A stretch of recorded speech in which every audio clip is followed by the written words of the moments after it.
আমি যদি বলি যে আমি তোমার মনে কি চলছে সেটা বুঝতে পারি, বিলিভ করবে?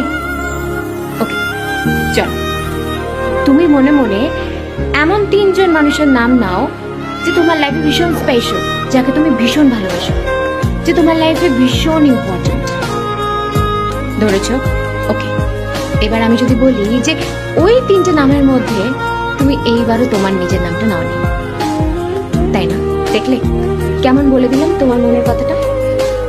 এটাই হয়, অনেক সময় আমরা অন্যদেরকে এত বেশি প্রায়োরিটি দিই, এত বেশি ভ্যালিউ দিই, এত বেশি ভালোবেসে ফেলি যে আমরা নিজেদেরকে প্রায়োরিটি দিতে ভুলে যাই।